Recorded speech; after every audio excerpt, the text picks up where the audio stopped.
ini urusan Nabi dihina. Saya setuju, kita boleh marah terhadap orang yang menghina Rasulullah, tapi nggak boleh anarkis. Saya setuju. Kenapa? Karena kalau Nabi dihina jangan anarkis, tapi orangnya dibunuh. Jadi jangan anarkis, bunuh orang yang menghina Rasulullah. Siapapun yang menghina Rasulullah, kalau disuruh tobat dia tidak mau tobat, disuruh minta maaf dia tidak mau minta maaf, maka hukum yang paling layak adalah hukuman mati bagi siapapun yang menghina Rasulullah Shallallahu Alaihi Wasallam. Betul. Jadi kalau ada yang bilang kita nggak anarkis, cuma bunuh doang, bunuh doang. Masya Allah. Saya tanya sekali lagi, Nabi dihina marah tidak? Nabi dihina rela tidak? Ridho tidak? Betul. Nah, jadi kalau Anda masih ada di sini jauh dari kami, minimal doakan kami yang sedang berjuang, saudara. Kita nggak peduli, mau ditangkap, mau dipenjara, nggak peduli. Kami nggak ridho Nabi kami dihina oleh siapapun, termasuk oleh Amerika Serikat sekalipun, saudara.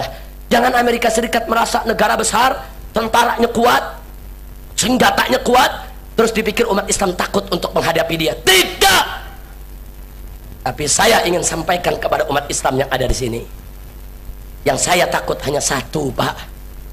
Yang kami takut hanya satu, bukan Amerika menyerang Indonesia, tapi yang kami takut adalah saat Amerika menyerang kita, Allah tidak mau bantu kita, saudara.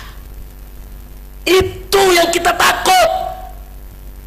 Kalau Allah bantu kita, nggak peduli siapapun musuh yang menyerang kita. Kenapa saya takut Allah tidak bantu kita, Allah tidak tolong kita? Perhatikan firman Allah dalam Al-Quranul Karim. Allah menyatakan, intan surullah yansurkum wa yuthabbit aqdamakum. Kalau kau membela Allah, menolong Allah, menegakkan agama Allah, yansurkum, niscaya pasti Allah akan memenangkan kamu sekalian. Wa yuthabbit aqdamakum, dan Allah akan mengokohkan langkah-langkah perjuanganmu sekalian. Ini janji Allah. Kalau kita bela Allah, Allah menangkan kita. Lalu bagaimana cara membela Allah padahal Allah tidak butuh pembelaan kita, saudara? Innallaha ghaniyun 'anil alamin. Allah itu maha kaya, tidak butuh dengan semesta alam. Maka itu sepakat para ahli tafsir, yang dimaksud membela Allah adalah membela agamanya, menegakkan hukumnya, menjalankan segala perintahnya, dan meninggalkan segala larangannya, saudara.